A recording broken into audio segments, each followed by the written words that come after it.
Estamos en el capítulo número 2 de nuestro texto base. En este capítulo vamos a hablar de lo que es la gestión del marketing. Vamos a hacer una introducción hablando de lo que es de la verdadera función del marketing en la empresa. Vamos a hablar del proceso de marketing y vamos a hablar también de la estrategia y los objetivos de marketing. No se olviden que todo el material de apoyo se encuentra en www.labcalidad.wordpress.com. Veamos, ¿cuáles son los objetivos? Que cada uno de ustedes se familiarice con la terminología utilizada en la gestión del marketing, que sean capaces de comprender la gestión del marketing en la actualidad, que sean capaces de realizar el análisis de fuerzas y capacidades de la empresa y que puedan explicar las variables que componen el mix de marketing. El contenido que vamos a ver es vamos a ir empezando por el marketing en la empresa, la gestión del marketing, el proceso del marketing, estrategia y objetivos de marketing y finalizamos con el estado de la demanda y los cambios del entorno. Marketing en la empresa. Si bien el marketing es el conjunto de procesos para crear, comunicar y entregar valor, también es el proceso que debe entregar al mercado de la empresa, a nuestro mercado, todos los productos que nosotros desarrollamos, mientras coadyuva, favorece, facilita la creación de valor entre las partes interesadas. En consecuencia, por definición del marketing, no puede ser solo la última etapa de los procesos operativos de un negocio. Es decir, el marketing no simplemente se dedica a vender. ¿Cuál es el propósito entonces del marketing?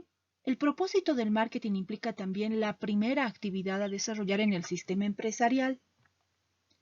Es el proceso que debe identificar lo que el mercado y el entorno necesitan y transmitir esto a la organización para que la empresa tenga el conocimiento suficiente y pueda adaptarse al entorno rápidamente y lo ideal, más rápido que la competencia.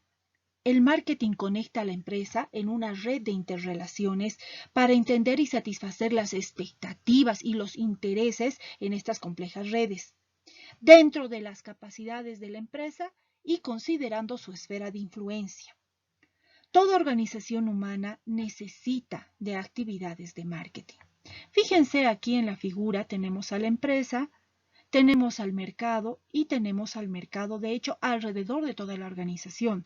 El marketing entonces comprende el conjunto de actividades que facilita el intercambio de quién, de la organización con todo su entorno. ¿Quiénes necesitan de marketing? Iglesias, universidades, oficinas, cualquier tipo de organización tiene problemas de marketing, porque ¿de qué se encarga el marketing? De facilitar el intercambio de la organización con el entorno. El marketing debe permitir al entorno, a estos mercados, conocer la existencia de los productos, de los servicios, del valor que yo puedo generar y de cómo la empresa puede satisfacer las necesidades de ese mercado. Del marketing. La ejecución del proceso de marketing supone el desarrollo de una secuencia de actividades. ¿Cómo voy a hacer yo que el marketing funcione en mi empresa? Pues es una secuencia de etapas. La primera etapa es el marketing analítico. ¿Qué es? ¿A qué le suena analítico? A analizar, ¿verdad? Entonces se trata de analizar el entorno, incluyendo a los stakeholders y el análisis interno. Luego viene el marketing estratégico. Quiere decir que en base a ese análisis que yo he realizado, voy a determinar mis objetivos, voy a diseñar estrategias para la creación de valor mediante una adecuada combinación de los instrumentos de marketing que vamos a aprender. Y finalmente tenemos el marketing operativo. Aquí de lo que se trata es de organizar, de dirigir y controlar todas las actividades, como decir, el paso a paso para cumplir con esta estrategia y lograr el objetivo que yo me he planteado para posicionarme de manera inteligente en el entorno. El marketing, entonces, es la mejor herramienta que tiene la organización para colocar sus productos, sus servicios, su oferta de valor en un mercado y para relacionarse con el entorno. El empleo de las técnicas que acabamos de ver. Nosotros vamos a utilizar una serie de técnicas para el marketing analítico, para el marketing estratégico y para el marketing operativo. Pero las herramientas que utilice en marketing analítico a mí me van a ayudar a conocer mejor el entorno. Y al entender el entorno voy a entender a mi mercado y voy a ver cómo puedo segmentar. Segmentar es dividir en pequeñas partes ese mercado para entenderlo mejor, para atender mejor a todo el mercado. Durante el marketing estratégico vamos a definir no solo un producto, sino una propuesta de valor, que es mucho más que un producto, que va a ir esta propuesta de valor al mercado, sí, pero también va a ir a un mercado segmentado. No a todo el mercado se le ofrece lo mismo, sino que a cada segmento le vamos a ofrecer una propuesta de valor con cierta diferencia una de otra. Finalmente, el marketing operativo es el paso a paso, es la descripción de las acciones que yo voy a llevar adelante. Como se puede ver, todo empieza con el análisis del entorno. Este análisis implica cierto tipo de categorización. Entonces nosotros tenemos que ordenar el entorno para poder analizarlo. Este entorno lo vamos a clasificar en macroambiente y en microambiente. Fíjense, en el macroambiente yo tengo variables económicas, tecnológicas, culturales, demográficas, políticas, jurídicas, etc. Aquí, señores, es importante dejar en claro que en este macroambiente yo no puedo influir, sino que más bien me adapto al macroambiente. Me adapto a las variables económicas de un país, de una región, de una sociedad. Me adapto a las variables tecnológicas, a sus variables culturales, a sus variables demográficas. Me adapto a sus variables políticas, a sus variables jurídicas o legales. Ahora, entonces queda claro que el macroambiente yo no lo controlo, sino que el macroambiente me sirve a mí para adaptarme a él y lograr beneficio dentro de este macroambiente. Ojo, todos mis competidores, cualquier otro negocio, todas las actividades económicas se encuentran bajo el mismo macroambiente. Veamos entonces el microambiente. El microambiente son las organizaciones que están, digamos, más cerca de nuestra empresa. Por ejemplo, mi organización tiene proveedores. Los proveedores son parte de este microambiente. ¿Tiene clientes y consumidores? Sí, son parte de mi microambiente. ¿Tenemos órganos reguladores? Sí, tenemos órganos reguladores que, por ejemplo, Servicio de Impuestos Nacionales, el SENASAC, esos son órganos que regulan el funcionamiento de mi negocio. Y también tenemos a los competidores. Entonces, ¿quiénes están en el microambiente? Proveedores, órganos reguladores, clientes, consumidores y la competencia, que vamos a ver luego, no son competidores, sustitutos, ingresantes, etcétera. El microambiente yo tampoco lo controlo, señores, pero trato de influir en su comportamiento, disminuyendo la dependencia y aumentando el poder. Por ejemplo, si tengo un solo proveedor, yo dependo de ese proveedor y pierdo poder. Por lo tanto, no me interesa tener un solo proveedor, sino tener una cartera de proveedores alternativos. No obstante, trabajo con uno que sería el preferente. Por todo lo expuesto, entonces, se puede concretar que en el proceso de marketing hay variables controlables y no controlables. Claro, veamos, variables no controlables serían las variables del macroambiente, que no las controlo. El microambiente tampoco lo controlo. Entonces, ¿qué es lo que controlo? Lo que yo puedo hacer dentro de mi organización. Yo puedo controlar qué tipo de producto voy a tener, qué tipo de precio le voy a poner, qué tipo de plaza voy a utilizar. La plaza es el camino que sigo para llevar mi producto de la empresa al mercado. Entonces, ¿qué canales de distribución voy a utilizar y cómo va a ser? Aquí está mi campaña publicitaria. Entonces, tengo 4 variables, hablando de marketing, que puedo controlar y esto se llama el marketing mix. Controlo mi producto, mi precio, mi plaza y mi promoción. Variables no controlables, hemos dicho, el macro y el microambiente. No obstante, en el microambiente yo trato de negociar, trato de aplicar mis herramientas de marketing relacional para tener relaciones beneficiosas con cada uno de los integrantes del microambiente. De marketing. ¿Cuál es el origen de este mix de marketing? Veamos. El paradigma de la gestión del marketing mediante el uso del mix de marketing, que son las 4 P's que hemos mencionado, ha dominado la práctica y la investigación de esta ciencia desde que se introdujo hace más de 50 años. Fíjense, el mix de marketing está compuesto por el producto, precio, plaza y promoción. Nosotros utilizamos las palabras con P porque es una especie de memotécnico que nos permite recordar fácilmente. No obstante, la plaza se refiere a la distribución y la promoción se refiere a la comunicación. El mix de marketing tuvo su origen en 1950 y fue propuesto por Neil Borden. Él fue el primero en desarrollar el término de mix de marketing a partir de una noción del especialista de marketing como un mezclador de ingredientes. Años después, McCarthy propuso las 4 P's y concretó las 4 P's. Resumiendo, el mix a producto, precio, plaza, promoción. No obstante, en la actualidad, este mix parece insuficiente para dar respuesta a la práctica de lo que realmente es el marketing ahora. Cabe resaltar los siguientes puntos. Las P's no son mutuamente excluyentes y se superponen, es difícil de separar.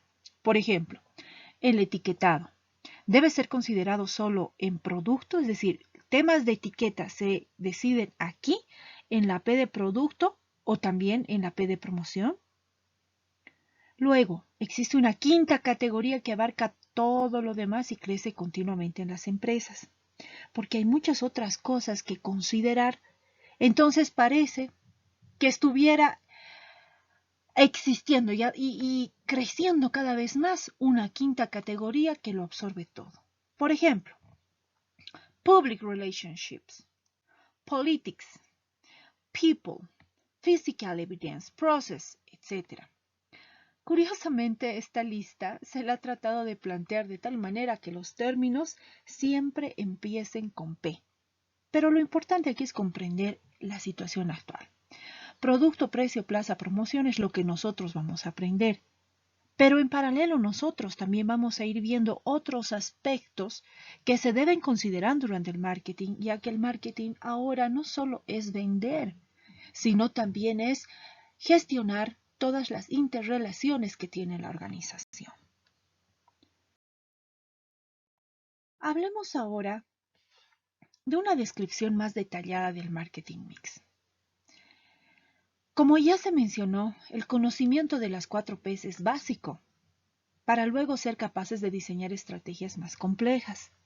Lo primero que debemos hacer es conocer primero en detalle estas variables y luego avanzar hacia la aplicación de un marketing holístico, como el que hemos planteado, y más moderno. Recuerdan, el marketing holístico lo que hace es invitarnos a aplicar el marketing al interior de la organización, como un marketing interno, como un marketing socialmente responsable, aplicar marketing de relaciones y aplicar el marketing integrado, que es precisamente este de las 4 P's. Las modificaciones del producto, precio, plaza y promoción. Nosotros hemos indicado que se pueden realizar. Por eso hemos dicho que producto, precio, plaza y promoción son variables controlables en la empresa. Pero todo tiene cierto límite. Por ejemplo, si los precios están regulados de alguna manera, es posible que yo no los pueda alterar con total libertad. Por ejemplo, el precio del azúcar blanca, el precio del pan de batalla está regulado. Entonces, hay cosas que no puedo controlar necesariamente. Al respecto, nosotros debemos saber que las estrategias sobre el producto y la promoción o los canales de distribución, son estrategias que las tengo que pensar muy bien, porque el producto y la plaza se consideran se consideran variables estratégicas, porque no se pueden cambiar muy fácilmente. Por otro lado, el precio y la promoción son variables tácticas, porque se pueden modificar con mayor facilidad.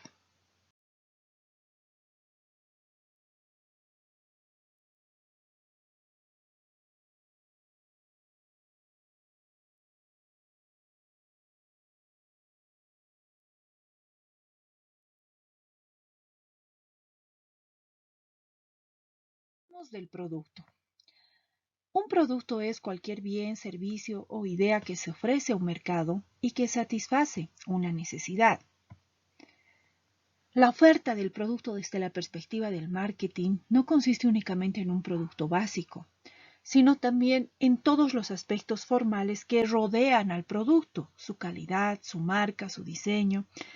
Hablamos de servicios añadidos, un servicio de mantenimiento, de capacitación, de instalación. Incluso aquí también tomamos en cuenta la garantía. Todo esto acompañan a la propuesta de valor. Cuando hablamos de producto, tengo que tomar decisiones como especialista de marketing y tengo que guiar el rumbo de la organización.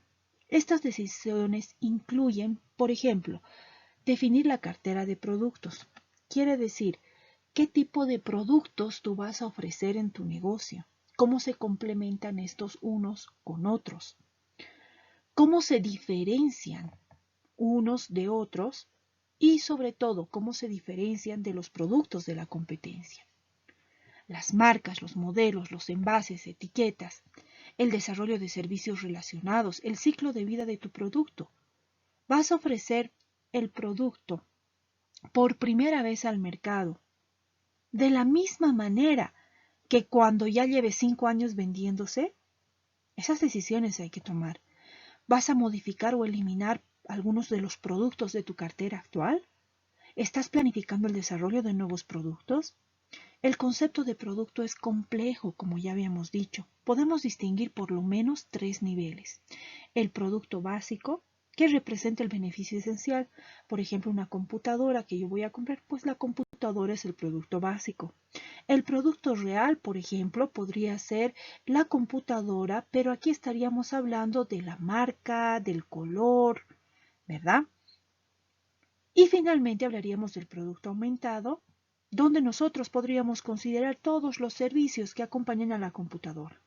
La garantía, instalación de algún tipo de software, algún tipo de mantenimiento que la misma tienda o el mismo vendedor podría ofrecerte. En cuanto al precio. El precio no es solo la cantidad de dinero que se paga por un producto, sino también el tiempo que utilizas, el esfuerzo, las molestias que implican lograr tener un producto. El precio tiene un fuerte impacto sobre la imagen que tengan de un producto. Es un instrumento de corto plazo porque se puede modificar con rapidez, a no ser, hemos dicho, que sea un precio que esté regulado por el gobierno. Hay muchos factores condicionantes del precio. Veamos, pueden ser algunos de estos. Por ejemplo, los costos. Evidentemente, los costos son el límite mínimo que yo puedo ponerle a un precio. Nosotros tenemos todo un capítulo de precio y ahí vamos a definir y vamos a hablar en detalle de cada uno de estos aspectos. Pero evidentemente el costo para mí es información imprescindible para definir el precio. Los márgenes de utilidad que van a haber y los descuentos que se podrían hacer por época son decisiones que tengo que tomar. Luego, la fijación de precio a un solo producto es relativamente más sencilla que cuando yo tengo varios productos o líneas de productos. Por ejemplo, ¿qué pasa si yo tengo una panadería y vendo empanadas de queso y empanadas de jamón? Es mi nuevo producto. Si yo le pongo muy barato el precio a las empanadas de jamón, las empanadas de queso que yo vendía desde antes ya no se van a vender tanto. Entonces, todas esas consideraciones hay que pensarlas al momento de definir un precio. El precio es dinámico, porque el precio varía en función de la oferta, en función de la demanda, en función del valor que tenga mi producto en el tiempo. Nosotros tenemos que aprender a diseñar una estructura de precios que abarque a todos nuestros productos y cambiar esta estructura con el tiempo para ceñirse a diferentes situaciones del entorno. Hablemos de la plaza. La plaza o distribución. La plaza o distribución relacionan a nuestro producto con el mercado, es decir, es el camino que van a seguir nuestros productos desde la empresa hasta el mercado. La idea es llevar nuestro producto de manera que se facilite y se estimule la venta de mi producto. El canal de distribución entonces es ese camino que nosotros tenemos que pensar muy bien, porque cada canal que escojamos, que pensemos en diseñar, que podamos diseñar, tiene un nivel de utilidad distinto para nosotros. Las decisiones sobre la distribución son decisiones de largo plazo. ¿Por qué? Porque muchas veces trabajamos con contratos y si no son escritos, pues son contratos verbales que hay que respetar. Hay muchas maneras de distribuir un producto y no podemos decir esta manera es correcta o esta manera es incorrecta. Decisiones sobre un sistema de distribución incluirán los canales que voy a utilizar, el merchandising, que quiere decir publicidad en el punto de venta, si voy a aplicar una distribución directa, indirecta, canal largo, corto, etcétera. La logística de distribución que se va a seguir. La logística significa los medios de transporte, las maneras como yo voy a hacer llegar. Estas decisiones de distribución se encuentran entre las más difíciles que tiene la organización, porque si ustedes se dan cuenta, hay toda un área de conocimiento y una ciencia que es la logística. Así que nuestro sistema, el sistema que nosotros vayamos a decidir, define de cierta manera el nivel de utilidad que nosotros vamos a tener, al igual que el precio.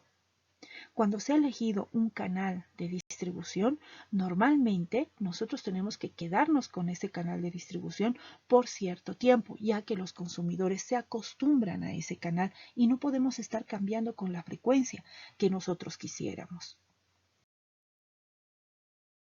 Finalmente, hablemos de la promoción. La promoción es el conjunto de actividades que tratan de comunicar al entorno, de hacer saber cómo nosotros podemos satisfacer las necesidades, satisfacer a una demanda. La promoción es una combinación de diferentes herramientas. Dentro de la promoción tenemos publicidad, la misma promoción tal cual, que vamos a ver que publicidad y promoción no es lo mismo, la venta personal, relaciones públicas, marketing directo, marketing visual. Vamos a ver las diferentes variantes. Tenemos un capítulo específico para ver esto con más tiempo. La forma como vamos a combinar estos instrumentos depende de diversas consideraciones. Cuando hablamos entonces de cuáles van a ser las herramientas de publicidad que voy a aplicar, me voy a dar cuenta de que todo depende del presupuesto y del segmento al cual yo me quiera dirigir. Las decisiones sobre promoción incluyen diseño y puesta en marcha de políticas relativas a las ventas. Se va a hacer venta directa. ¿Por qué? Porque vamos a aplicar nosotros la venta personal como una herramienta de promoción y de publicidad. También vamos a hablar de la utilización cada vez más frecuente en la actualidad del marketing directo. Vamos a hablar de cuándo utilizar publicidad, qué es la propaganda, las relaciones públicas, qué es la promoción tal cual. Un punto importante en la promoción, en la publicidad, de hecho, el más importante es la comunicación. Nosotros, a través de esta P, gestionamos la comunicación de toda la empresa. Y nosotros debemos entender la comunicación como un proceso. ¿Qué es lo que es? Es un proceso donde hay un emisor, un receptor, donde hay un proceso de codificación, donde en la codificación yo voy a utilizar formas, voy a utilizar colores, no solamente voy a utilizar palabras. Luego hay un proceso de decodificación. los mensajes, la preparación de los mensajes, los medios que voy a utilizar, la respuesta o el feedback que voy a tener y cualquier ruido o distorsión que pueda haber en el proceso de comunicación. A raíz de este resumen entonces que les he preparado de las 4 Ps, ahora tenemos que hacer una aplicación. La aplicación consiste en que ustedes propongan y expliquen qué otras variables sugerirían, además de las 4 Ps tradicionales que acabamos de ver.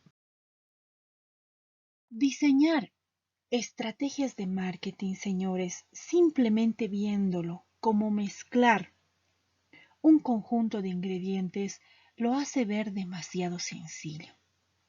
Esta es una consecuencia directa de el haber estudiado y haber aprendido el marketing utilizando únicamente el marketing mix como criterio para el diseño de las estrategias. El efecto psicológico de separar el departamento de marketing del resto de la organización ha hecho pensar que solamente es una parte de la empresa la que se debe dedicar a marketing, cuando en realidad no es así. El marketing, señores, es un proceso integrador que aplica a toda la organización, porque lo que hace es generar el conocimiento suficiente acerca del entorno para que los procesos de la empresa puedan comunicarse con ese entorno y crear valor para ese entorno. Entonces, se pueden desarrollar campañas millonarias, pero esto no implica una verdadera orientación al mercado de una empresa, sino que las organizaciones en la actualidad deben hacerse conscientes de que el marketing no es función de unas cuantas personas, sino de toda la organización. Veamos las tendencias actuales. Primera tendencia, el marketing interno. La organización que en un momento quiere vender algo, al mismo tiempo compra, permanentemente compra. Y para esto utiliza a los especialistas de marketing como representativos de ventas, jefes de comunicación, analistas de mercado, pero además jefes también de adquisiciones. Entonces, además de los especialistas de marketing que yo tengo en el proceso de marketing o en el departamento de marketing, si ustedes quieren, hay un gran número de personas no especialistas, o sea, de otras áreas, que realizan funciones de marketing como diseño, desarrollo, entregas, asesoramiento personal, que es el coaching, el training, que es entrenamiento, facturación. ¿Y por qué decimos, por ejemplo, que facturación está realizando una función de marketing también? Porque recordemos, el marketing es la función que nos relaciona con el entorno y nos ayuda a crear valor con ese stakeholder. Entonces, sí, facturación es un momento, es un punto dentro del proceso de creación de valor donde debe haber alguien que sepa de marketing. Estas últimas tienen un impacto decisivo en los objetivos de marketing de la empresa. ¿Quiénes? Las personas que no necesariamente se consideran especialistas de marketing. Por lo tanto, imagínense que el de facturación es el que trata mal a los clientes. Se dan cuenta cómo un producto que pudo estar bien diseñado, desarrollado, fabricado, va a perder valor porque el encargado de facturación no atiende bien. Es entonces que nosotros necesitamos en nuestra empresa cultivar, educar a los part-time marketers, que son especialistas de marketing de medio tiempo. Y estos empleados son aquellos que tienen contacto con el cliente, por ejemplo, los estibadores. Por ejemplo, el guardia de seguridad que abre para que entren los camiones de los clientes. Ellos están interactuando con los clientes. Por lo tanto, en la empresa, ¿quiénes realizan funciones de marketing? Los full-time marketers, claro, los especialistas de marketing a tiempo completo, pero también los part-time marketers, que somos gran parte de la organización. Ese es el marketing interno. La tendencia actual es el énfasis en los servicios. La gestión de los servicios no debe estar separada de toda la gestión de la organización en su integridad. En toda evaluación de satisfacción se debe considerar la calidad percibida por el servicio que han recibido los clientes, enfatizando las funciones interactivas de marketing. Por ejemplo, fíjense, llamadas telefónicas. ¿Qué le ha parecido al cliente el transporte, la velocidad del transporte? ¿Qué le ha parecido al cliente nuestra tienda? ¿Qué le ha parecido al cliente el reclamo, el servicio de mantenimiento que se le ha dado? Todos estos servicios rodean a los productos y son vitales en la actualidad. La calidad debe incluir todos los elementos cualitativos que intervienen en el proceso de intercambio con mis clientes. Otra tendencia actual es el interés por la retención de los clientes. Durante los últimos años se ha estudiado mucho cuánto cuesta un cliente y cuánto en pérdida significaría perder a un cliente. Nosotros en la actualidad trabajamos velando porque el interés del cliente se proteja no solamente durante el momento del intercambio, sino después, siempre buscando proteger a este cliente. Aquí les pongo un ejemplo. En el negocio de las tarjetas de crédito en Estados Unidos, un 5% de incremento en la retención de clientes hace crecer los beneficios de la compañía en un 60% en 5 años. Fíjense cuán importante es la retención de los clientes. Además, aquí les quiero explicar esta figura que ven en la parte inferior. Empieza en la transacción y termina en la relación. ¿Qué me está mostrando esta flecha? Me está mostrando que los costos bajan cuando trabajo con relaciones y no solamente con transacciones.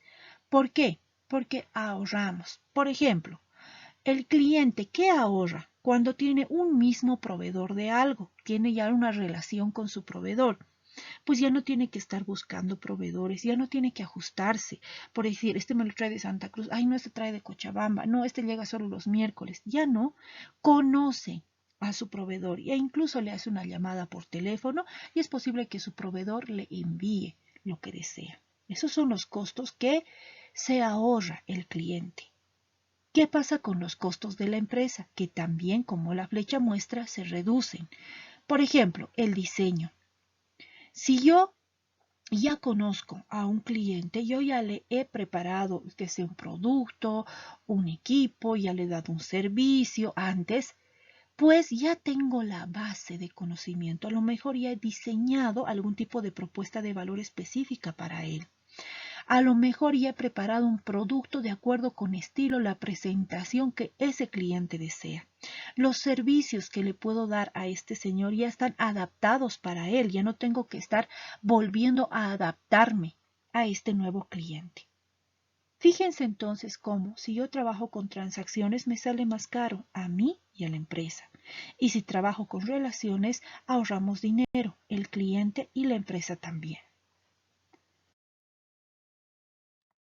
Hablemos ahora de las redes de relaciones. El entorno de una organización, nosotros debemos entenderlo como una telaraña con diferentes relaciones en las que la empresa constantemente realiza intercambios sociales, de información, de productos, de servicios financieros, etc.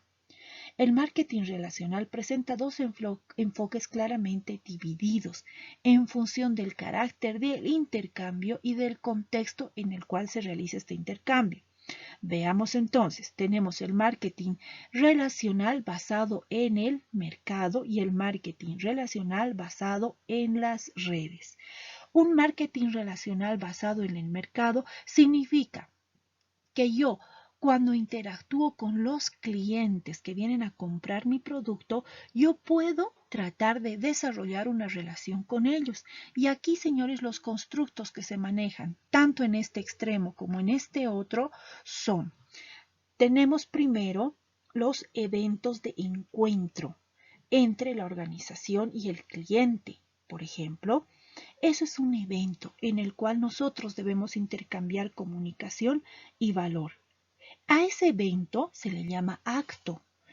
Varios actos son un episodio, varios episodios son una secuencia y varias secuencias dan lugar a una relación. De esa manera, entonces, que yo, buscando intercambiar comunicación y valor en cada acto, episodio, secuencia, relación, yo voy buscando llevarme tan bien con el cliente de tal manera que haya una relación entre nosotros. Luego tenemos el marketing relacional basado en las redes y aquí hay una alta complejidad relacional porque no se trata solo de retener a un cliente, se trata de retener a los contactos de ese cliente. Porque aquí, fíjense, estamos en un contexto de redes de relaciones. Entonces, yo podría decir, por ejemplo, acá la lógica es entrar a proveer a esta empresa Santa Cruz, porque una vez que entras, ya te empiezan a conocer los otros compradores de cajas y nos van a quizás aceptar como proveedores también. ¿Se dan cuenta? Yo estoy tratando de entrar en primera instancia, conseguir tener una relación beneficiosa con uno de estos clientes, pero no es así de simple, porque en realidad lo que pretendo es llegar a los contactos y las otras relaciones que pueda tener este cliente. Esas son, señores, las tendencias en la actualidad en cuanto a la gestión del marketing. Ahora, aquí una aplicación para ustedes. ¿Las organizaciones de su entorno aplican estas tendencias actuales? Sí, no, ¿cómo? ¿Por qué? Esa es su aplicación en este punto. Estrategia y objetivos de marketing. La palabra estrategia procede de la palabra griega stratégos, formada por estratos, que significa ejército, y ac, que significa dirigir. Imaginen esto, si ustedes analizan el origen de la palabra, significa hacia dónde se van a dirigir tus ejércitos. Muy bonita descripción entonces de lo que en realidad significa estrategia. No hay una definición universalmente aceptada.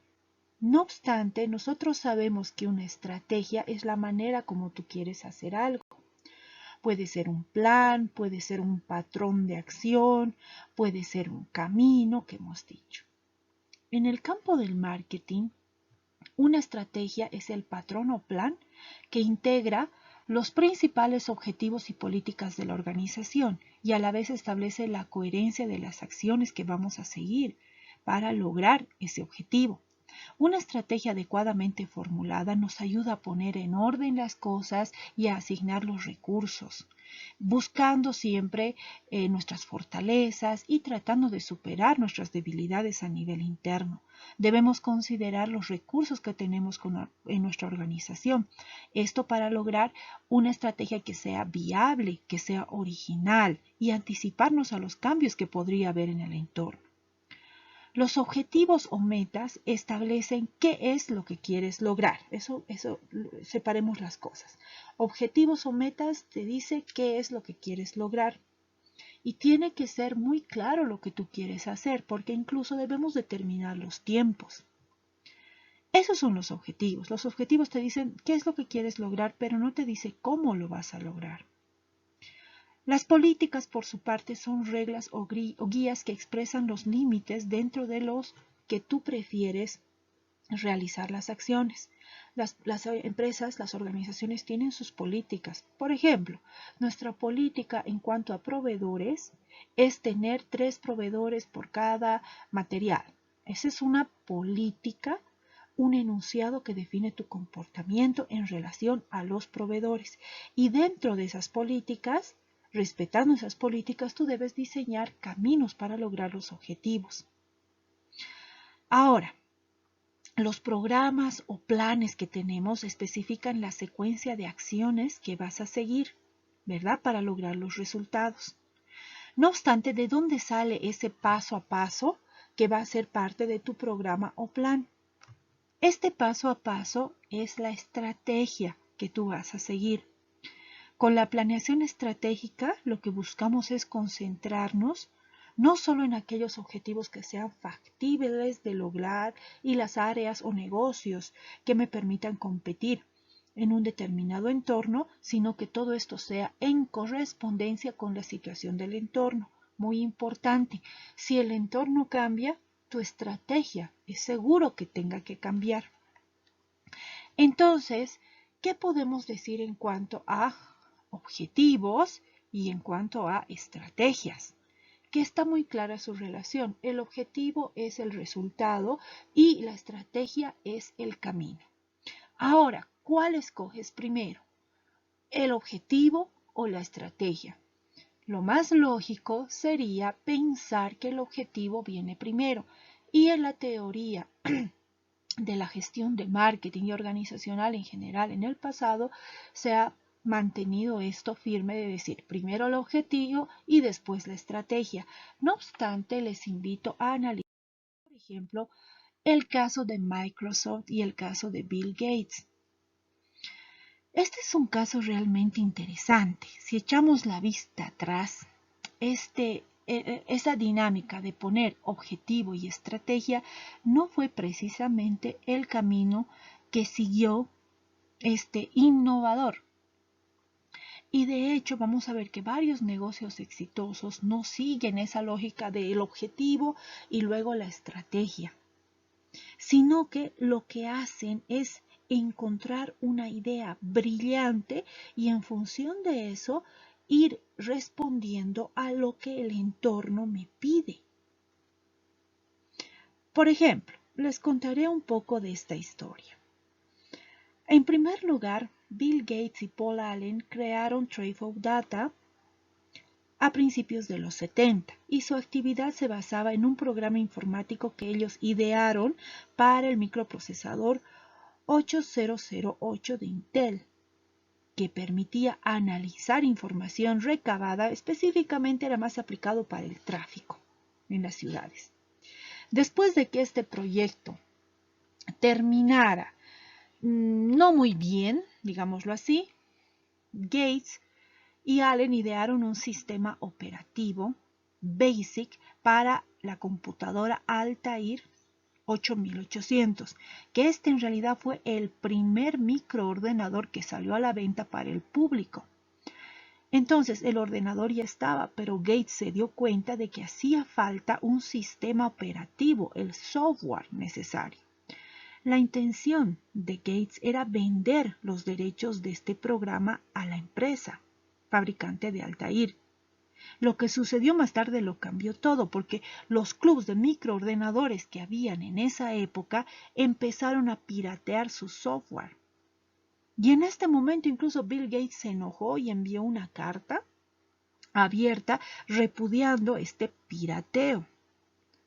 Sin embargo, luego se dio cuenta de que en realidad ahí estaba el negocio. El negocio estaba en conceder la utilización de su software bajo licencia.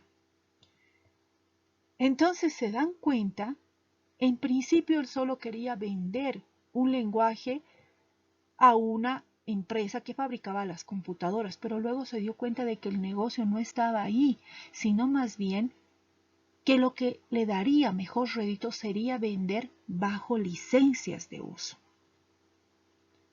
Y se adaptó inmediatamente a lo que el mercado necesitaba, y esto es lo que lleva al gran éxito de Microsoft. La historia es sumamente interesante y sumamente larga. Entonces, yo les invito a ver la biografía, si prefieren, de Bill Gates, pero aún más interesante, un documental que se llama Mentes Brillantes, y ahí dice Bill Gates versus Steve Jobs. Les recomiendo enfáticamente ver este documental porque luego también vamos a comentar acerca de Steve Jobs y les va a servir mucho. Entonces, para el diseño de las estrategias, nosotros tenemos enfoques tradicionales, entre los cuales podemos mencionar, y los vamos a ir detallando, por ejemplo, el enfoque de Porter, el enfoque luego de Prahalad y Hammer. Estos enfoques que han dominado durante décadas el diseño de estrategias y en especial cuando hablamos de marketing. ¿Qué nos dice el señor Porter? Nos habla del posicionamiento competitivo. Porter sitúa a la industria como el foco de nuestra atención para el diseño de la estrategia. De acuerdo con Porter, las características estructurales de una industria son las que mejor explican el desempeño que tú puedas lograr. Existen estrategias genéricas que nosotros debemos conocer bien y estas las tengo subrayadas.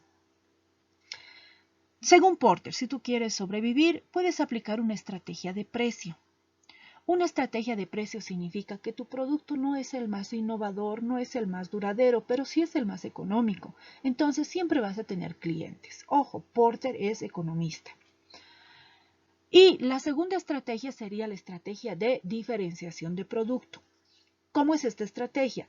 Tu producto no es el más económico, pero ¿sabes qué? Es el más innovador, el más novedoso, el que tiene los mejores materiales, etc.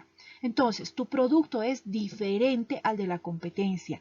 Y si bien es posible que sea un poco más caro, siempre va a haber un mercado para este tipo de productos.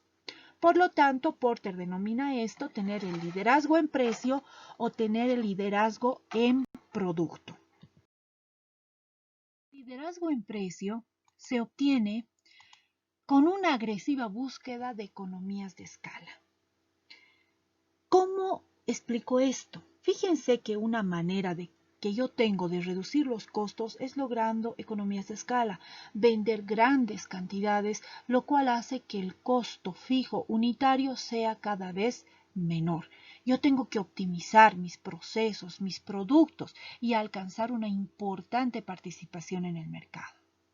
Por su parte, la diferenciación apunta a crear productos que los consumidores perciban como los mejores. ¿Y aquí en qué tengo que invertir? En investigación, diseño, desarrollo, innovación. Surge entonces una tercera opción posterior, que es la especialización. La especialización apunta a crear productos que los consumidores perciben como únicos y con un alto valor agregado para ellos, pero sobre todo a enfocarnos en un solo segmento del mercado. Porque yo no tengo suficiente inversión, no tengo suficiente dinero para invertir tanto en investigación, desarrollo e innovación, ni para lograr economías de escala e innovación de procesos y productos. ¿Qué opción me queda? Entonces, me queda la especialización. Según Porter, la empresa es un ordenamiento de actividades. Es un ordenamiento que genera rentas económicas. Y esto es correcto porque nosotros sabemos que el sistema organizacional está constituido por un proceso detrás de otro. Para ganar acceso a las rentas más altas, la empresa debe posicionarse adecuadamente en el entorno, acumulando poder negociador ¿contra quiénes? Contra sus competidores, sus proveedores, sus clientes y mediante la creación de barreras de entrada contra los productos de los sustitutos o nuevos participantes. Yo tengo que crear barreras de entrada. En cuanto al análisis externo, el modelo implica 5 fuerzas en un concepto de guerra. Por lo tanto, en este concepto de guerra, la estrategia de negocio implica crear barreras, batallar proveedores, digamos que discutir y negociar situaciones en las que yo no salga perdiendo con los clientes y posiciones, luchar posiciones contra los competidores. Este es el enfoque de Porter. Tenemos un esquema donde podemos ver las fuerzas de Porter. Tenemos a los proveedores, a los sustitutos, a los compradores, a los nuevos participantes y en general a los competidores. Entre estas fuerzas se genera una intensa rivalidad. Analicemos nosotros entonces estas diferentes fuerzas. Fíjense, empecemos por las barreras de entrada. Una barrera de entrada es algo que impide, ¿verdad? El paso, la entrada. ¿De quiénes? De los competidores. Veamos, economías de escala. Si yo he logrado economías de escala, quiere decir que he logrado bajar mis costos. Es complicado que alguien quiera entrar a luchar conmigo. Si yo tengo una gran diferenciación del producto, es probable que tampoco quieran entrar a competir en mi mercado. Si yo he logrado que se identifiquen con mi marca, ¿verdad? Si además los costos de cambio son altos, por ejemplo, para pasarte de una empresa de telefonía a otra tienes que perder tu número. Eso es un alto costo. Por eso, hace ya más de un año, salió una normativa que decía que puedes cambiarte de Entel a Tigo a Viva sin cambiar tu número, porque mientras más alto sea el costo de cambio, menor va a ser la competencia, menos van a querer entrar a competir. Si has logrado control de los canales de distribución, ¿quién se va a animar a competir contigo? ¿Te das cuenta? Estás creando barreras de entrada para los competidores, para los sustitutos o para los ingresantes. Recordemos, antes de seguir avanzando, recordemos que un sustituto es un producto que satisface la misma necesidad, pero de una manera diferente. Por ejemplo, si yo estoy en el negocio de la cerveza, todos los que venden cerveza o que fabrican cerveza son mis competidores. ¿Verdad? Mis sustitutos serán, por ejemplo, otras bebidas, yo que sé, el Singani, la chicha, depende, ¿verdad?, de dónde analicemos geográficamente estos sustitutos. Y luego también tenemos ingresantes o nuevos participantes. Son aquellos que con muy poca inversión podrían entrar en mi negocio. Por ejemplo, imagínense, algún tipo de embotelladora que se anime a entrar al negocio de la cerveza podría ser un ingresante o un nuevo participante. Aclarado esto, volvamos a las barreras de entrada. Requerimientos de capital. Si para entrar a competir conmigo se necesita mucho dinero, porque las máquinas son caras, en general la infraestructura suele ser carísima, etcétera, entonces será una barrera. Acceso a tecnología. Cualquiera se animaría si la tecnología con la que yo trabajara fuera sencilla, pero como yo quiero crear una barrera de entrada, lo que hago es trabajar con tecnología cada vez más avanzada. El acceso a las materias primas. Si yo controlo estas materias primas, si yo soy el que, digamos, soy incluso propietario de mis propios yacimientos, no van a haber muchos que quieran competir. El efecto de la experiencia, nosotros conocemos la curva de aprendizaje. Yo ya llevo 20 años en este negocio. Va a ser difícil que algún novato venga y quiera quitarme mi participación en el mercado. Y finalmente, la protección del gobierno, que esto se ha visto mucho últimamente, bueno, con el gobierno anterior, protegiendo a las empresas estatales y quitando espacio a la empresa privada, al emprendimiento. Muy bien. Acción del gobierno. ¿La acción del gobierno también puede afectarnos? Sí. Por eso está aquí en este esquema de las fuerzas de Porter, porque el gobierno puede proteger a determinadas industrias, puede imponer tipos de regulaciones, pago de impuestos. Ahora el gobierno también puede hacer cambiar las políticas y puede favorecer a uno sobre otro. El gobierno también puede regular los movimientos de capital entre los países. Por ejemplo, en Venezuela tú no puedes conseguir dólares. Entonces esto afecta a las empresas. Tarifas aduaneras que se puedan imponer, propiedad extranjera. A lo mejor yo quiero un inversor que va a venir del Perú y es posible que no lo dejen trabajar acá. Entonces, eso puede hacer el gobierno. Ayuda gubernamental a los competidores. Por ejemplo, el gobierno financia a los fabricantes de harina que están en el oriente. Esto genera un tipo de competencia desleal, por ejemplo, para Ferrari. Porque Ferrari tiene ya tiene su manera de proveerse de materia prima y materiales cuando resulta, para fabricar sus fideos, me refiero, cuando resulta que el gobierno financia a Okinawa para facilitarles el acceso de materia prima, facilitarles el acceso a tecnología, etcétera. Entonces esto afecta negativamente a Ferrari. Ya, pero ojo, estoy hablando del gobierno anterior. En esta, no sé, no me atrevo tampoco a dar información en relación a este nuevo gobierno. Pero Okinawa estaba realizando de alguna manera una competencia desleal contra Ferrari utilizando esta ayuda gubernamental. El tipo de cambio nos afecta mucho, porque imagínense que nosotros estamos exportando. Nosotros exportamos en dólares, ¿cierto? Porque nadie nos va a pagar en bolivianos. Exportamos en dólares, cobramos en dólares y luego cambiamos eso en bolivianos y con eso pagamos a nuestros trabajadores. Entonces,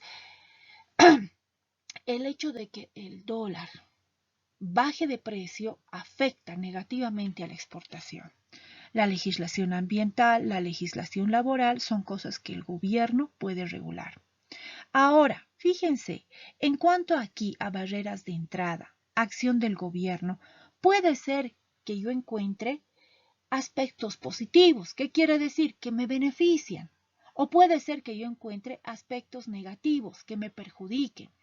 Lo positivo se llama oportunidad y lo negativo se llama amenaza. Muy bien, sigamos avanzando entonces. Rivalidad entre competidores. Número de competidores. Mientras más competidores sean, más dura va a ser la competencia. Y además, si son igualmente equilibrados en cuanto a tamaño, pues peor va a ser. El crecimiento relativo de la industria. Por ejemplo, el negocio va mejorando para todos, pero cuando ese crecimiento se detiene, afecta a todos por igual y vamos a competir más duramente. El costo fijo o de almacenaje. Imagínate que tú como empresa tienes un préstamo. Si tengo un préstamo, yo tengo un costo fijo, ¿verdad? Y esto me va a poner en una posición de desventaja frente a mis competidores, porque yo no voy a poder bajar costos, por lo menos ahora. La diferenciación, las características del producto. Yo puedo tener cosas muy diferentes que ofrezco, adicionales, excelente. Entonces, en ese caso, tú tienes una ventaja en este sentido, pero si no, vas a tener que luchar más duramente si vendes exactamente lo mismo que la competencia. Incrementos de capacidad. Para ti pueden ser una amenaza o pueden ser quizás una oportunidad si tú eres el que está incrementando la capacidad de producción. Los costos de cambio. Recuerden que habíamos visto aquí esto acá también como barrera de entrada. Si el costo de cambiar de un proveedor a otro o decir, yo ahora quiero estar con Intel, ahora contigo, y no me cuesta nada, entonces más dura va a ser la lucha con los competidores. La diversidad entre los competidores, intereses estratégicos y el tamaño del mercado a mí me pueden presentar oportunidades o amenazas. Las barreras de salida. Las barreras de salida implica comprender por qué algunos competidores no se salen del negocio. Pues porque quizás tienen activos especializados. Por ejemplo, no puedo salir del negocio porque yo ya me he comprado 2 máquinas que solamente hacen esto. ¿Verdad? Entonces, tiene activos especializados. Hay un costo fijo de salida. ¿Por qué? Para cerrar la empresa nosotros tenemos que hacer, por ejemplo, yo qué sé, el proyecto de abandono, tenemos que hacer la indemnización a todos los trabajadores. Entonces, hay cosas que sí o sí tienes que pagar cuando te sales de un negocio. Las interrelaciones estratégicas con otros negocios. Aquí tú dirás, yo no puedo cerrar esto. ¿Por qué? Porque yo si cierro esto me va a afectar también, yo qué sé, a mi panadería, me va a afectar a mi restaurante. Las barreras emocionales. Uno invierte mucho en un emprendimiento, no solamente dinero, sino también sacrificio, esfuerzo personal propio y de la familia. Entonces no quieres cerrar tu negocio. Finalmente, restricciones gubernamentales y sociales. Puede ser que me estén obligando o me estén presionando para cerrar el negocio. Entonces yo puedo encontrar igual aquí oportunidades o amenazas. En cuanto al poder de los proveedores.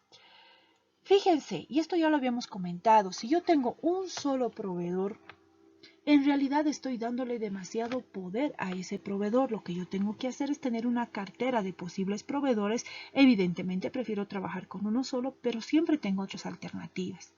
Luego, disponibilidad de sustitutos. Mejor si puedes tener sustitutos como tus materiales, tus materias primas, tus insumos. La diferenciación o costo de cambio. Si a mí como comprador no me cuesta nada cambiarme de un proveedor a otro, pues menos poder van a tener. Amenaza de los proveedores de integración hacia adelante.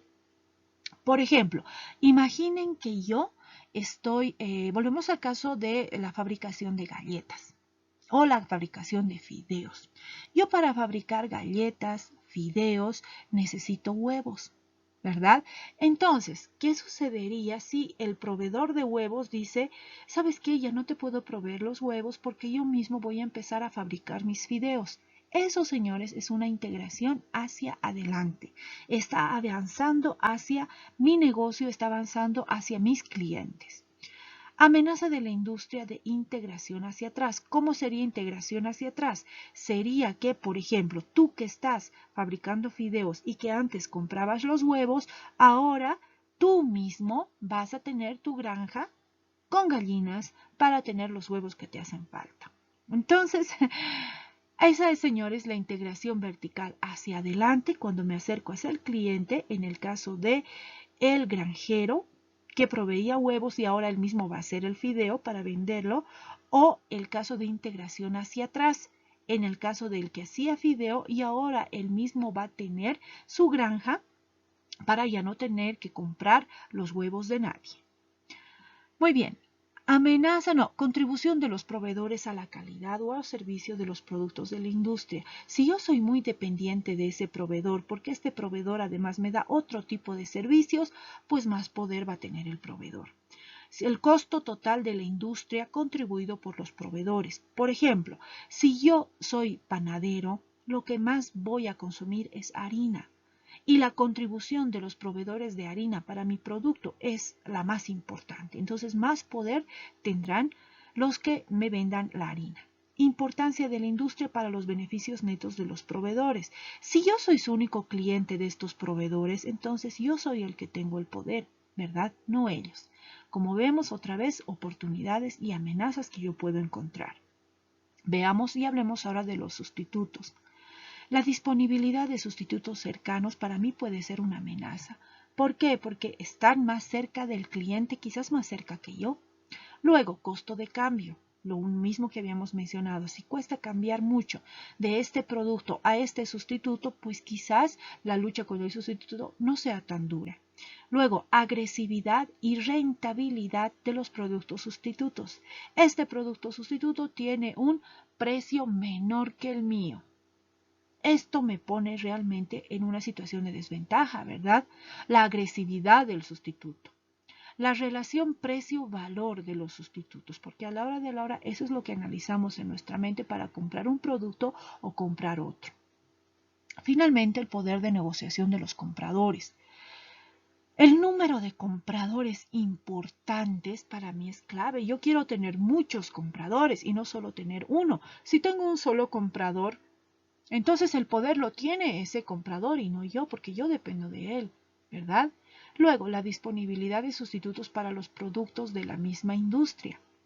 El poder de mis compradores dependerá de la disponibilidad de sustitutos. Si lo que yo les vendo esa necesidad la pueden satisfacer de muchas otras maneras, yo voy a perder poder. El costo de cambio nuevamente. Si les va a costar mucho a los clientes cambiarse de un proveedor a otro, pues no se van a cambiar y van a seguir trabajando conmigo. Amenaza de los compradores de integración hacia atrás, lo que habíamos hablado. Tú puedes venderle a alguien, por ejemplo, pan, y de pronto esa persona dice, ya no me vendas más porque el pan lo voy a hacer yo mismo.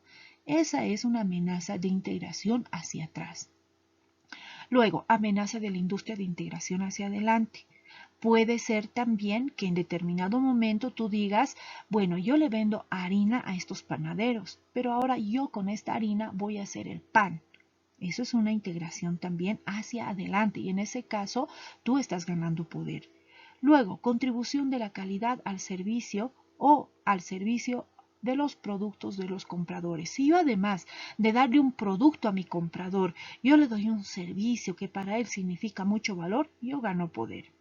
Contribución al proceso de los compradores, porque además de entregarle el producto, yo le entrego los análisis de esta materia prima para que él lo pueda entregar para su certificación con la 9001. Entonces más poder tienes tú. Contribución de la industria al costo total de los compradores, lo mismo que habíamos analizado aquí con el tema de la harina. Si yo les vendo harina a los panaderos, en realidad ellos dependen de mí porque yo contribuyo mucho a su costo total. Finalmente, la rentabilidad de los compradores. Estos compradores, mientras más compren, mientras más sea su volumen de compra y su capacidad de pago, más poder van a tener. Aquí les invito a hacer una aplicación donde ustedes encuentren las oportunidades, las amenazas de una organización y prefiero y de hecho les recomiendo para que no hagan doble trabajo, que de una vez lo hagan pensando en la organización de su proyecto. ¿Ok? La empresa con la cual ustedes, el negocio con el que van a trabajar en su proyecto, de esa misma empresa ustedes analicen oportunidades y amenazas utilizando el modelo de Porter. clave de la propuesta de Porter para diseñar estrategias es la cadena de valor. Esta esencialmente es una forma de análisis interno, porque el análisis externo lo hacemos con el esquema anterior que hemos visto de las fuerzas de Porter, pero para el análisis interno, Porter nos propone dividir a la empresa en tipos de actividades, considerando actividades primarias, aquellas que se refieren a la creación física del producto, a su venta, a su servicio de postventa. Ahora, dentro de estas actividades primarias tenemos 5 actividades principales. La logística interna. Esta logística comprende operaciones de recepción, almacenamiento, distribución de materias primas, materiales, insumos. Luego tenemos las operaciones de producción, donde ahí realiza la empresa la transformación. Luego tenemos la marketing y ventas. Antes tenemos la logística externa también, que una vez que hemos producido algo se encarga de entregarlo al mercado, al entorno. Tenemos después marketing y ventas, que son las actividades con las cuales se da a conocer el producto. Y finalmente servicio de postventa o mantenimiento, que es todo aquello que acompaña como servicio a nuestro producto. Las actividades secundarias son las actividades que ayudan a los procesos o a las actividades primarias. Por ejemplo, estamos hablando de infraestructura de la organización, donde ahí se presta apoyo en el sentido de realizar actividades de planificación, contabilidad, finanzas. Luego tenemos la Dirección de Recursos Humanos, que se ocupa del reclutamiento, contratación, motivación, dirección, etc. El desarrollo de tecnología, donde se hace la investigación, el desarrollo, la innovación. Y tenemos finalmente el proceso de compras. Si lo vemos de manera esquematizada, en esta parte tenemos las actividades de apoyo o actividades de soporte o actividades secundarias. Y en la parte inferior tenemos las actividades primarias. Lo que nos dice Porter es que nosotros debemos encontrar aquellas actividades en las cuales nosotros seamos muy superiores, por ejemplo, a nuestros competidores o a nuestros sustitutos o a nuestros ingresantes, de tal manera que podamos invertir y basar nuestra estrategia en esas actividades para sacarles mayor rédito, porque esas serían las fuentes de mi ventaja competitiva. Esto entonces de acuerdo con Porter. Entonces, con el análisis interno que acabamos de ver, revisando actividades primarias y secundarias y viendo dónde yo realmente o a partir de qué actividades puedo lograr verdaderas ventajas sobre mis competidores, ahora ya tendría el análisis interno, ¿verdad? Con las fuerzas de Porter ya tendría el análisis externo. Entonces ya podemos empezar a formular estrategias.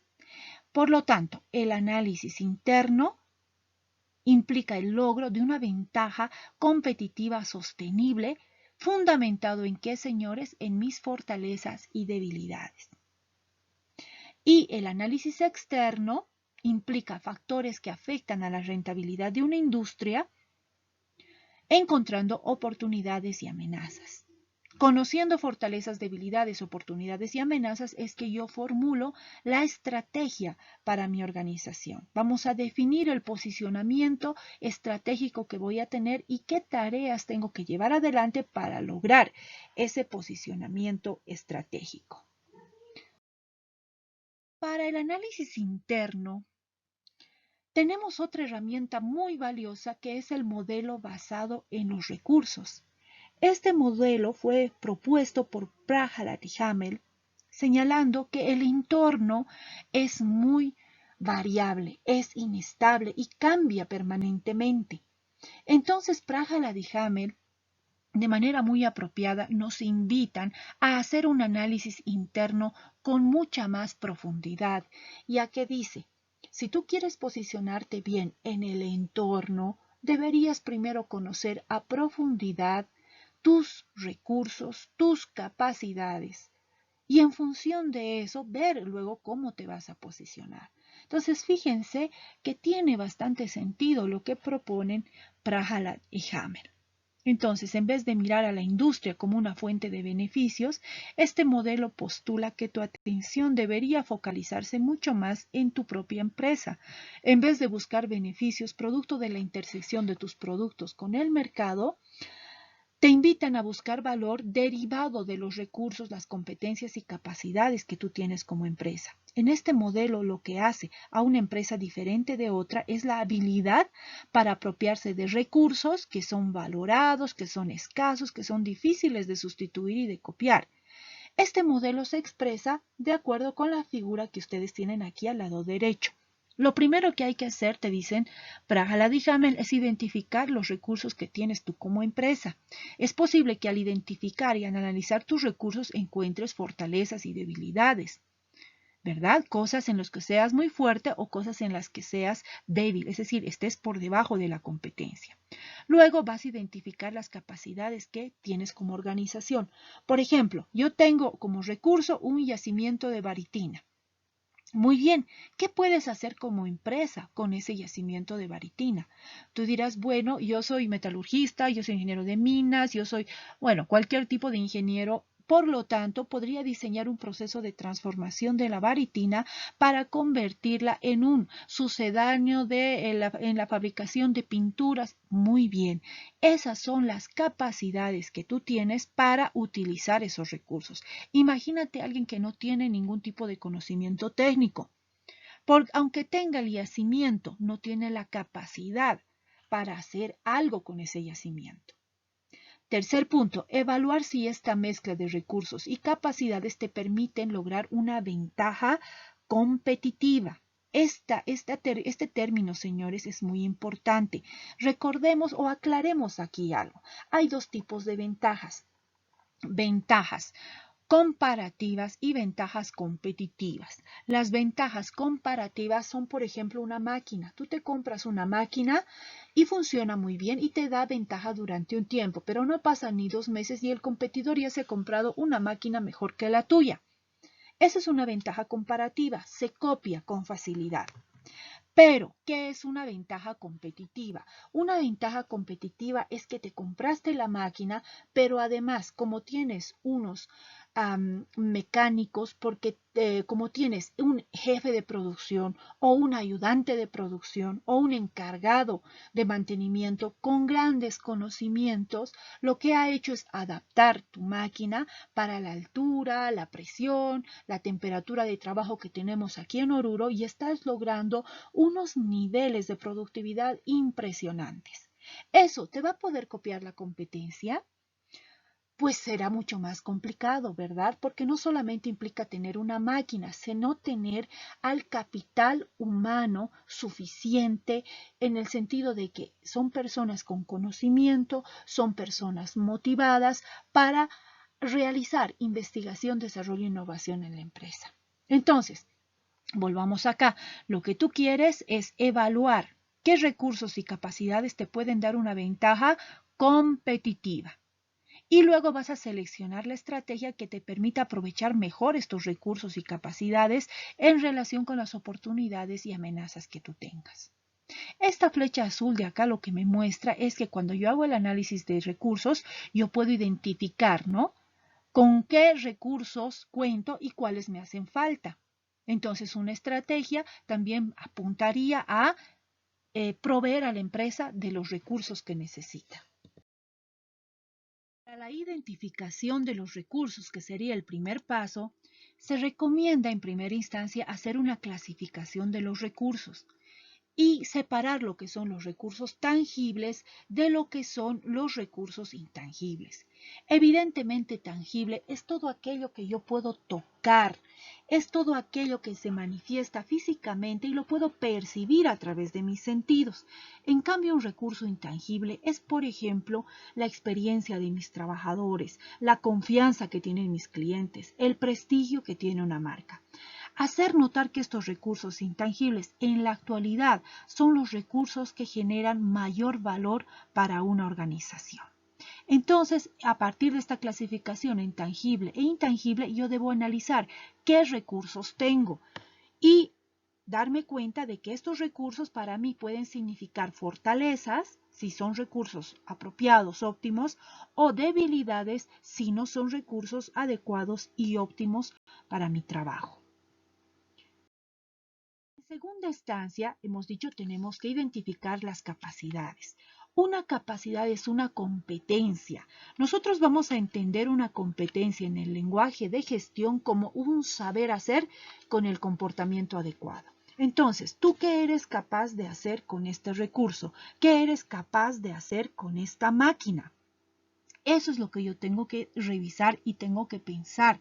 Imaginen, aquí solamente les pongo un ejemplo. Yo le doy una máquina Core y yo qué sé, y 7, lo último. En computación le doy a el encargado, o vamos a decir, a la asistente de GTH, de gestión del talento humano. Y le doy esta misma tremenda computadora a el encargado de sistemas. Fíjense, ¿qué va a hacer la asistente de GTH? Seguramente hará sus planillas, hará sus, yo qué sé, formularios para pago de derechos laborales, etcétera, ¿verdad? Pero ¿qué va a hacer el encargado de sistemas? Pues seguramente va a hacer mucho más, ¿no es cierto? Entonces, no se trata de tener solo el recurso físico tal cual, sino de tener la capacidad de hacer algo con ese recurso. Y esa capacidad, señores, se logra teniendo al factor humano comprometido y competente.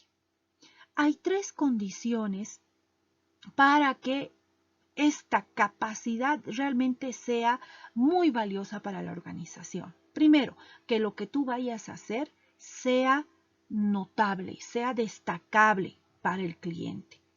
Que permita a la empresa, segundo, diferenciarse de los competidores. Y luego que esta competencia, que este saber hacer, que esta capacidad se pueda aplicar también a otros productos, a otras sucursales o a otros servicios que estés dando. Esto en cuanto a el análisis de capacidades, entonces. Veamos ahora el tercer paso. El tercer paso consiste en valorar el potencial que tengan estos recursos, capacidades para darme una ventaja competitiva. Ya hemos establecido la diferencia entre comparativa y competitiva. Ojo, no quiere decir que yo no quiera ventajas comparativas. Claro que las quiero, pero las quiero para convertirlas en ventajas competitivas. ¿Cuán fuerte, cuán importante va a ser esta ventaja? Veamos, depende, fíjense aquí la imagen en la parte inferior derecha, depende del alcance de la ventaja competitiva. Si esta ventaja, por ejemplo, además de ser muy escasa, es sumamente importante, no para un cliente, sino para todos mis clientes, entonces mayor será el valor de esta ventaja.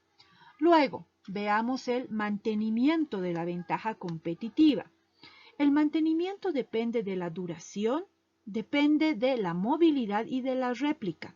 La duración de la ventaja competitiva de alguna manera se determina en función del tiempo que van a tardar en copiarte, ¿verdad? Si te van a copiar relativamente fácil, entonces la duración va a ser breve. La movilidad significa que yo puedo agarrar esta mi competencia, esta mi saber hacer que me ha llevado a esta ventaja y lo voy a llevar a otros productos, a otras sucursales o incluso a otros negocios que estén dentro del portafolio de negocio de la empresa. Y luego la réplica, que significa la copia de esto, pero estamos hablando de la copia interna que yo pueda realizar. Finalmente, la apropiación de la ventaja competitiva significa si yo puedo proteger esta ventaja competitiva, pues será más valiosa. Si a través de negociaciones yo soy capaz de mantener en secreto esta ventaja, será más valiosa. Y si lo puedo incorporar tanto en mis rutinas organizacionales, que va a ser realmente complicado cambiar, va a ser más poderosa la ventaja que voy a lograr. Ahora, para concluir, la esencia de la formulación de nuestra estrategia a partir de la teoría de Prahalad-Hamel es diseñar una estrategia que haga el más efectivo uso de los recursos y capacidades que nosotros tenemos. A partir de todo lo que hemos visto de recursos y capacidades, yo ya he podido encontrar fortalezas y debilidades en mi empresa. Además, depende también de la habilidad de los recursos y capacidades para mantener esta ventaja sostenible, porque no se trata de lograr la ventaja, sino de mantenerla en el tiempo.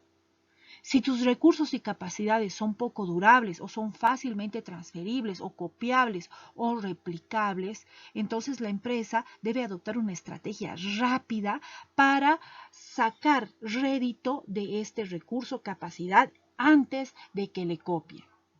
En ese sentido, para nosotros es importante conocer esta herramienta que es la matriz mercado versus competencia.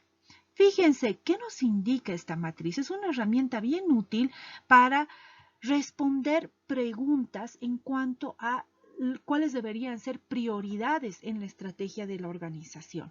Fíjense, lo que tenemos nosotros en el eje X es el mercado, considerando que ya tenemos un mercado ahora, pero que podemos entrar a nuevos mercados a futuro. En el eje Y lo que tenemos es nuestra competencia central. ¿Qué quiere decir? Nuestro saber hacer como organización. Si yo fabrico cerveza, si yo soy la cervecería, pues la fabricación de cerveza es mi competencia central, ¿verdad? Si yo me dedico a la impresión de libros, pero además yo hago el alquiler de mis equipos a otras empresas que se dedican a la impresión también y me he dado cuenta de que la mayor parte de mi ingreso está viniendo por dar servicios y alquilar equipos. Fíjense cómo cambia la competencia central, el core business que se llama de una empresa. Antes entonces sería la impresión de libros y ahora más bien me dedico a dar servicios a otras imprentas o a alquilarles equipos especializados. Entonces, esto es algo que debemos analizar con cuidado, porque esta competencia central va evolucionando con el tiempo. Por eso hablamos de una competencia central existente en la parte de abajo y nueva en la parte superior. Entonces, yo voy analizando. Competencia central existente en un mercado existente. Pregunta: ¿qué posibilidad tenemos de mejorar nuestra posición en el mercado actual mediante un apalancamiento más adecuado de nuestra competencia existente? Es decir, a partir de lo que hacemos ahora, ¿qué estrategia deberíamos utilizar para posicionarnos mejor en el mercado en el que estamos? Segunda opción, podríamos hablar de un mercado existente, de una competencia existente en un mercado nuevo. Pregunta: ¿qué productos o servicios nuevos podríamos crear con un nuevo despliegue imaginativo y una combinación de nuestras competencias actuales? Es decir, a partir de lo que estás haciendo ahora, ¿qué es lo que deberías hacer para participar de nuevos mercados? Tercera posición, competencia central nueva en un mercado existente. Pregunta: ¿qué competencias nuevas necesitaremos crear para proteger o extender nuestros mercados actuales? Y la última posición, competencia nueva, mercado nuevo. ¿Qué competencias nuevas necesitamos crear para participar en los mercados más interesantes en el futuro? Si se dan cuenta, responder a estas preguntas a nosotros ya nos está dando idea de las estrategias que podríamos utilizar para consolidarnos como un negocio próspero, exitoso. Hasta este punto, estimados, elaboremos una aplicación donde ustedes realicen un mapa mental o un mapa conceptual del modelo basado en los recursos. Finalmente, el estado de la demanda y los cambios del entorno. La dirección de marketing puede ser sustancialmente distinta según el estado de la demanda. Kotler distingue 8 estados distintos de la demanda e identifica para cada uno de ellos tareas específicas, tal como se ve en esta tabla. Fíjense, según el estado de la demanda, la tarea del marketing varía e incluso el nombre varía. Veamos, estado de la demanda, demanda negativa. Por ejemplo, estamos hablando aquí de los productos, por ejemplo, de sex shop. Esto genera una demanda negativa. No es que solo no les interese, sino que además a ciertas personas podría molestarles la existencia y la comercialización de este tipo de productos.